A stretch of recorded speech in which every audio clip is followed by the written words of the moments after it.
Olá pessoal, estamos aqui para mais uma videoaula e hoje falando sobre o Currículo Estadual Paulista. Então vamos acompanhando. Aqui nós temos a capa, depois a ficha técnica, o sumário. Depois eles vão dar uma introdução, uma apresentação do documento e uma introdução falando da situação das escolas no estado.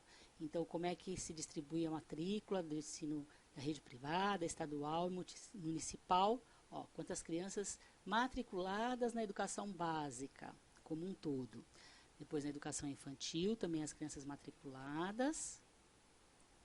A distribuição no ensino fundamental nos anos iniciais, da rede particular, estadual e municipal. Então, como nós vimos na aula, ainda tem alguns lugares com escolas do ensino dos anos iniciais da rede estadual. Aqui nós só temos a municipal, né? A maioria das cidades é só municipal. Por isso que aqui também, olha, a maioria das matrículas do municipal supera a do estadual pelo número de escolas. Depois dos anos finais, do ensino médio. E aqui eles vão fazer uma breve retrospectiva das discussões curriculares no estado de São Paulo. Como que aconteceram essas discussões para que se elaborasse esse currículo. Não foi uma coisa imposta. O que eles querem mostrar com isso? Não foi imposto, mas foi uma coisa construída por todos os representantes da rede estadual, municipal e particulares. Então, eles começam lá, na Lei Federal, a 5692 de 71, lembra que é a lei anterior a 93, 94, né? Mas lá já falava que cabia aos estados a formulação das propostas curriculares. E isso ia atingir tanto as escolas públicas como as particulares, de cada estado. Então, no início dos anos 80, cada estado iniciou a sua discussão, e o estado de São Paulo também. Em 83, houve a implantação do ciclo básico, em nível federal. E aí, essas discussões tinham como objetivo imprimir a qualidade do ensino, a aprendizagem dos estudantes do primeira e segunda série das escolas do Estado. Então, tinha dentre seus objetivos a redução dos altos índices de repetência e de evasão escolar dos estudantes em seu processo inicial de alfabetização. Não era só uma preocupação do Estado de São Paulo, era uma preocupação geral, o que estava acontecendo com a nossa alfabetização, né? Então, garantir esse aprendizado dos primeiros anos da fase inicial, que é a fase de alfabetização, era o foco da preocupação. Aí, nos anos 85, resulta a elaboração da proposta curricular. Então, já uma primeira proposta curricular foi estruturada em 85. A partir de 88, essas propostas curriculares ganharam uma nova reflexão, que foi realmente o advento do construtivismo e dessa nova visão de aluno e de aprendizagem. Então, qual foi essa nova reflexão? Apropriar-se também dos conhecimentos pedagógicos sobre como os estudantes aprendem. Então, lembra a grande contribuição desse construtivismo, dos estudos de Emília Ferreiro, de como a criança pensa, como a criança aprende, quais as hipóteses que ela coloca para essa alfabetização. E também o comprometimento com a democratização. Em 96 tem início o processo de municipalização do ensino fundamental. Então, só a partir de 96 é que as escolas deixam de ser todas estaduais e passam a ser municipais, principalmente do ensino fundamental. Porque antes os municípios geriam só a educação infantil.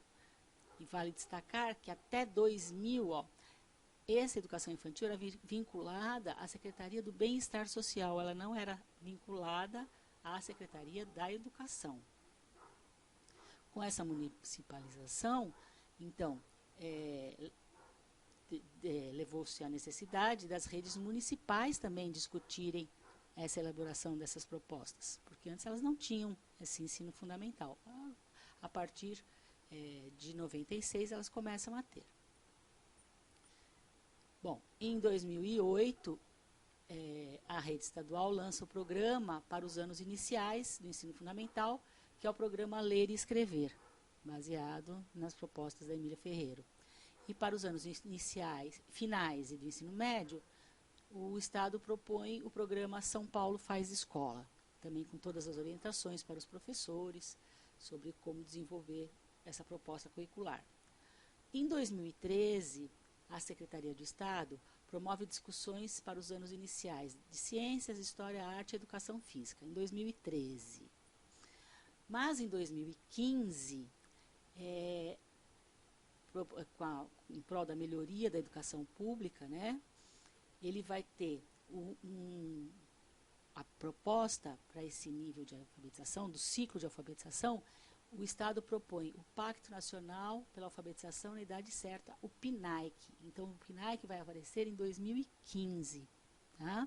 Que é esse treinamento, essa reflexão sobre esse sistema de avaliação, esse sistema de alfabetização, né? Então, é o Pacto Nacional pela Alfabetização na Idade Certa. Qual seria a idade certa?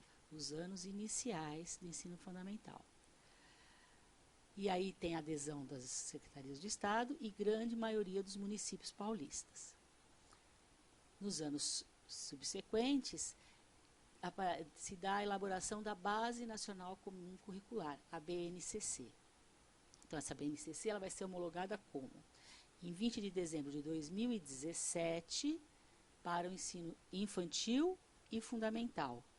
E a do ensino médio vai ser homologada em 2018, em 14 de dezembro de 2018, a versão final, que inclui também o ensino médio. Então, com a homologação da Base Nacional Curricular, volta-se a reformular esse currículo estadual, né, baseado na BNCC. Então, há essa discussão nos estados de São Paulo, com a colaboração dos estados e municípios. Então, olha lá, processo de produção de um currículo representativo para todas as redes, né? Então, um currículo que realmente abarcasse todas as redes de ensino dentro do estado. Qual o objetivo? O objetivo de romper a fragmentação das políticas educacionais, para que não ficasse muito distante uma rede da outra e mesmo de uma localização da outra, dar uma uniformidade para o estado de São Paulo. Então, essas discussões para a elaboração do currículo, em 2018, envolveram o Estado, né, os representantes da Secretaria de Educação, os dirigentes municipais e os representantes da rede privada. Por que eles querem deixar isso bem claro? Para que não haja essa fala de que o Estado está impondo um currículo. Eles querem deixar bem claro que isso foi discutido, todo mundo foi chamado para discutir esse currículo, tá? A primeira versão foi disponibilizada para consulta online, e aí eles dão um gráfico aqui das participações. Olha, cada setor como participou, a língua portuguesa foi bem participativa. Depois, o número de sugestões dadas, novamente a língua portuguesa deu bastante sugestões para essa construção. E a taxa de aceite, 92, 90, 89. Então, a gente vê que a taxa de aceite desse currículo foi bastante grande, tá? Nesse momento onde estava sendo discutido e construído. E a nova versão desse currículo estadual paulista foi homologado em 19 de junho de 2019. Ela foi aprovada. E aí ela foi homologada, ela foi aprovada em junho e foi realmente homologada, quer dizer, publicada em agosto de 2019. Então, agora aqui nós temos uma linha histórica, uma linha do tempo de como aconteceram essas discussões, até a homologação desse currículo, tá? E aí lá, o pacto entre estados e municípios e a garantia da qualidade e da equidade na implementação do currículo paulista. Qualidade e equidade. Qualidade, a gente sabe o que é. Equidade não é exatamente igualdade. Então, nós vamos ver aqui que esse currículo ele vai respeitar as diferenças de cada situação, né? Equidade não é você nivelar e fazer exatamente, não é aquela camisa de força, onde todo mundo tem que seguir exatamente a mesma coisa no mesmo momento.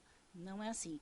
A equidade é que haja um consenso e um mínimo necessário, mas que se respeite a individualidade de cada situação.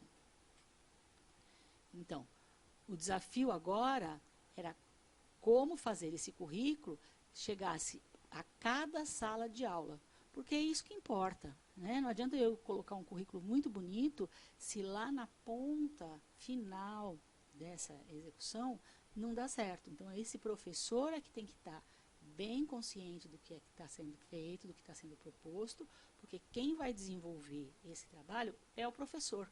Nada dá certo se o professor não tiver engajado com os mesmos objetivos. Então, a necessidade de superação das desigualdades educacionais, então, reconhece essas desigualdades, né? Foco na equidade, como nós já falamos, e reconhecer que as necessidades dos estudantes são diferentes.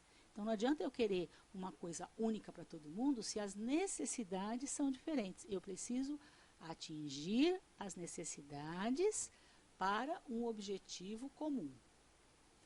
A equidade diz respeito à inclusão, tá? Inclusão de todos, de todos os estudantes. Garantia de seus direitos. Respeitar a diversidade cultural, socioeconômica, étnico-racial, de gênero, socioculturais, presentes no território estadual. O estado de São Paulo é um estado muito diversificado. Cada região tem uma realidade muito específica, diferente das outras regiões. Então, promover a equidade supõe também respeito à educação especial, a educação de jovens e adultos, a educação do campo, educação escolar indígena, educação escolar quilombola, segundo as necessidades locais. O estado de São Paulo tem educação indígena e educação quilombola. Isso não acontece só no norte do país, no norte e no nordeste, não. O estado de São Paulo tem comunidades indígenas e comunidades quilombola. No caso da educação especial, o desafio da equidade requer compromisso com os estudantes com deficiência. Então, essa inclusão dos estudantes com deficiência para que eles possam acompanhar, estar incluídos nesse processo e atingir todos os objetivos que estão sendo propostos. Os fundamentos pedagógicos desse currículo paulista. O compromisso com a educação integral. A educação integral é diferente da educação em tempo integral. A educação em tempo integral é essa proposta de aumentar o tempo de permanência da criança na escola, né, um período integral, que ela fique os 2 períodos almoçando na escola e permanecendo mais tempo. Não é isso. A educação integral significa a educação integral da pessoa, nas dimensões intelectual, física, socioemocional e cultural. Base da formação dos estudantes. Então, a formação do estudante não só na parte cognitiva, intelectual, mas também na sua parte socioemocional. Tá? E aí, ela vem de encontro com as competências gerais, que são as mesmas 10 competências gerais da Base Nacional Comum Curricular. Então, o currículo paulista não muda, ela vem reiterar, ela vem confirmar esse compromisso com essas competências da Base Nacional Paulista, que nós já discutiu, né? Vocês já devem ter discutido em várias outras aulas também. Então, essas competências que englobam não só o cognitivo, mas as competências emocionais. Então, ele fala das competências, as competências socioemocionais, e que vai levar ao aprender a ser, quer dizer, a ser uma pessoa completa. Quando se aprende a ser, é possível fazer escolhas entre querer ser ou não. Então, é o estudante que vai se construir como pessoa, mas ele escolhendo o que ele quer ser e sabendo as consequências e a diversidade de cada escolha. Toda escolha tem uma consequência para o bem ou para o mal, né? E o aluno desde cedo tem que aprender a fazer essas escolhas, a saber como ele está se formando como uma pessoa completa, como um cidadão. Então, é importante reforçar que as competências, que isso engloba as competências cognitivas e socioemocionais. Então, vale reforçar que essas competências, elas são indissociáveis. Então, eu não posso separar, agora eu vou trabalhar as competências cognitivas, agora eu vou trabalhar as competências socioemocionais. Elas caminham juntas, não posso separar, elas são indissociáveis. Então, eles dão um exemplo aqui, ó, nesse sentido, empatia, por exemplo, não deve ser trabalhada sem a perspectiva do pensamento crítico. Então, a empatia tem que vir junto com o pensamento crítico. Olha, uma competência socioemocional junto com uma competência cognitiva, que é o pensamento crítico, sob risco de tornar-se submissão. Por quê? Porque a empatia não significa formar pessoas que concordem com tudo. Então, empatia, eu vou trabalhar aquela pessoa que não discute, que não briga, que concorda, que é a boazinha. Não é isso, não é a pessoa. Quando eu trabalho submissão, eu não estou trabalhando para formar uma pessoa boazinha e submissa. Não. Eu estou trabalhando, aliada à capacidade de argumentação. Então, eu estou trabalhando a parte do pensamento crítico. Então, a empatia, junto com o pensamento crítico, vai formar quem? Uma pessoa que saiba argumentar, que saiba respeitar a opinião do outro e que saiba chegar a um consenso. Então, discutir pontos de vista não é ver quem ganha, não é uma competição de força. Não tem problema nenhum. Você tem a sua opinião, eu tenho a minha, a gente conversa e chega a um meio termo. Você muda um pouco, eu mudo um pouco e a gente chega a um senso comum, né? Isso é empatia. É eu saber escutar o outro, colocar a minha opinião e chegar ao entendimento. Competências como comunicação, autogestão, criatividade, empatia, colaboração, autoconhecimento, devem ser trabalhadas intencionalmente nas práticas escolares. Então, as práticas escolares não vão trabalhar só o cognitivo, mas as competências socioemocionais. Tá. Aí, outro pressuposto da educação integral é que todo espaço escolar é espaço de aprendizagem. Acaba essa coisa de dentro da sala de aula, eu trabalho competências. Fora da sala de aula, o aluno sai para descansar, para jogar, para se divertir. Então, a hora do recreio, a hora do intervalo é um momento de lazer. Não, existem muitas competências socioemocionais que são desenvolvidas fora da sala de aula. Né? Um ambiente do pátio, onde ele vai conviver com as outras turmas, com as outras idades, com as outras crianças, onde ele está ali livre no seu momento de lazer, porque dentro do jogo, dentro da brincadeira, eu também desenvolvo competências socioemocionais de convivência social, de empatia, de respeito, de não discriminação. Isso aparece muito claro no pátio da escola, né? Então, todo espaço escolar é espaço de aprendizagem. Não tem essa divisão. Agora é hora de aprender e de desenvolver competências, agora é hora só de descansar e de relaxar. Não, a escola ensina e trabalha e constrói o aluno do momento em que ele entra até o momento que ele sai. Aí, o compromisso com o desenvolvimento das competências é necessário o pleno desenvolvimento, né? Então, esse compromisso da escola em saber que ela vai desenvolver competências, mais do que passar conteúdos, né? O currículo indica claramente que os estudantes devem saber. Então, o currículo dá um norte. O que é que os estudantes têm que saber ao final de cada período, né? Agora, como fazer isso, cada um vai ver aí as suas necessidades e adequar as suas metodologias, né, o seu ritmo, mas que é importante que todo mundo chegue no final com os mesmos saberes.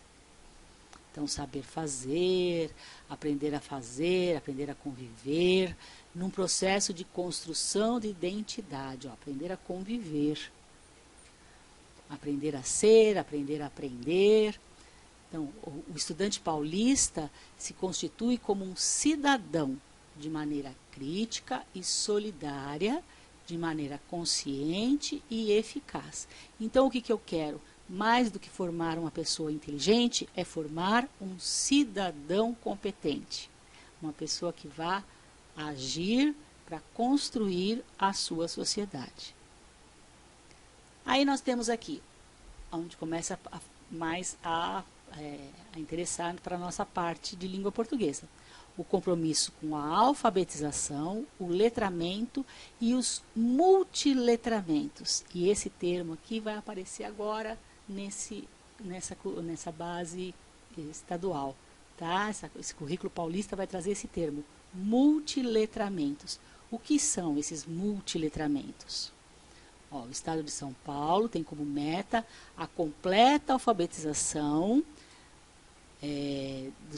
até que completem 7 anos. Olha, de todas as crianças paulistas até que completem 7 anos. Ou seja, no final do 2º ano. E não mais no 3º ano, como se falava antes. Então, nós estamos enxugando um pouquinho esse processo de alfabetização. A alfabetização é entendida como aprendizagem da leitura e aquisição da escrita alfabética. Então, aquisição do sistema de escrita alfabético. Lógico que essa formação gramatical, ela não acontece completa até o 2º ano. A formação das regras, né, desse sistema alfabético de escrita, essas regras de ortografia, de concordância, isso vai se dar até o final do ensino médio. Isso é para toda a vida.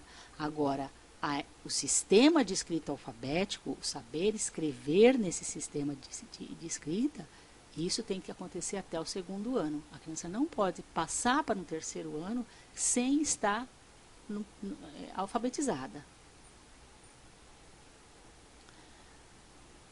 E isso envolve as práticas diversificadas de letramentos. Então, aí volta a nossa conversa, que Magda Soares fala muito bem, né, da interligação entre alfabetização e letramento, cada um com a sua especificidade, mas a alfabetização é importante. Esse letramento começa já na educação infantil e vai por toda a vida, mas a alfabetização, o processo de alfabetização, ele é específico e tem que ser trabalhado até os 7 anos, até o 2º ano do ensino fundamental. E aí nós temos, olha, os multiletramentos. Quais são esses multiletramentos? Ó, na geografia tem alfabetização cartográfica, na matemática, alfabetização matemática, com a sua linguagem matemática específica, alfabetização científica. Então, cada área tem o seu letramento próprio, a sua linguagem própria. Então, se eu pego na geografia, ler uma legenda de mapa, isso é uma linguagem, né? Aqueles códigos existentes ali numa legenda, isso é uma linguagem própria que o estudante tem que saber. E faz parte desse multiletramento. Então, ó, garante a participação do estudante nas práticas sociais mediadas pela leitura e escrita. Leitura e escrita não só do código alfabético de escrita, mas leitura e escrita de todos os outros códigos, matemático, científico, geográfico, todos os outros códigos. O estímulo e o apoio à construção do projeto de vida dos estudantes. Então, o que é esse projeto de vida? Olha, embora previsto na BNCC, deixa eu grifar aqui também que eu não grifei. Embora previsto na BNCC, para os anos finais do ensino fundamental, é desejável que na educação infantil e nos anos finais investir em práticas, olha lá, investir em práticas que concorram para que os estudantes desenvolvam progressivamente competências e habilidades relativas à autoria e ao protagonismo, né? Inclusive em relação às escolhas que possam convergir para a construção do seu projeto de vida. Então, eles vão ter essa atividade lá no ensino médio, né? Projeto de vida. Mas a construção disso vai ser iniciada lá no ensino infantil e nos anos iniciais. Como? Investindo em práticas que concorram para essas competências. Então, o aluno tem que ter competências e habilidades de autonomia, de protagonismo, de escolha, para que quando ele chegue lá na frente, ele consiga consolidar o seu projeto de vida, né? Ele não vai escolher assim o que ele quer ser na sua vida, né? Qual a carreira, qual a sua formação, de uma hora para outra. Isso tem que ser construído, ele tem que construir durante toda a sua vida esse processo de escolhas. Eu escolho o que eu quero ser, né? Então, olha, a construção de um projeto de vida não deve seguir um roteiro fechado. Não é uma coisa assim, que é uma receitinha onde você aplica e o aluno constrói seu projeto de vida.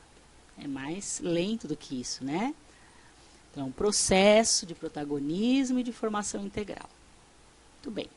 Aí ele vai falar das tecnologias digitais e vai falar uma coisa bem legal aqui, olha.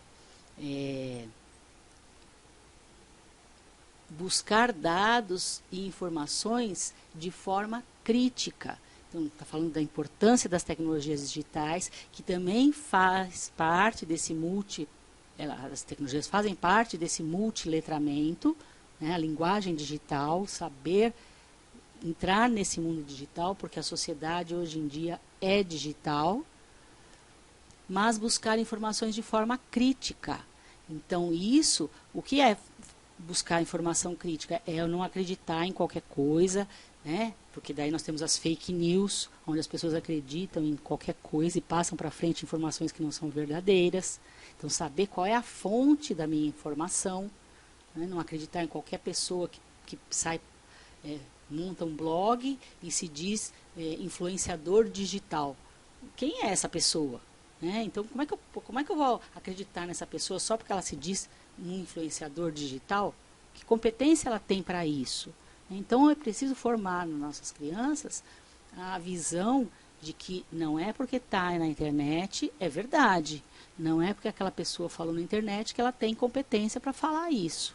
Então, um espírito crítico, de argumentação, de não acreditar em tudo que está olhando na primeira vista, e aí evitar a fake news.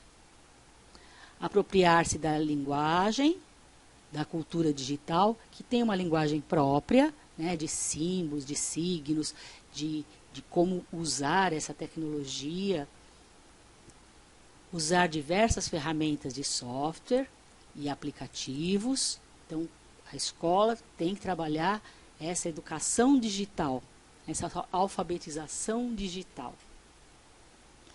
Utilizar e implantar soluções, né, explorando raciocínio lógico, pensamento computacional, espírito de investigação e a criatividade. Então, ela vai utilizar, propor e implementar soluções, né? Então, para que ela construa a sociedade.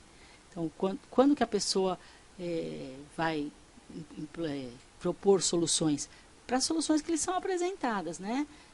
Desde criança, ela vai propondo essas soluções, porque quando ela se tornar um adulto, ela vai aprender, ela vai saber conviver com esses problemas que lhes são apresentados e ter ferramentas de como procurar soluções para esses problemas. Isso é que é viver em sociedade e isso é que é formar um cidadão, né?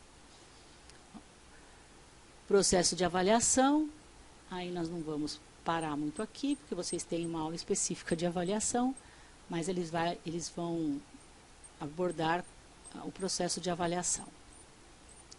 E aí começa especificamente o currículo das diversas fases, tá bom? Então hoje a gente para por aqui, e aí na próxima aula a gente pega exatamente o currículo da língua portuguesa para os anos iniciais. Um beijo, fiquem com Deus e até a próxima aula.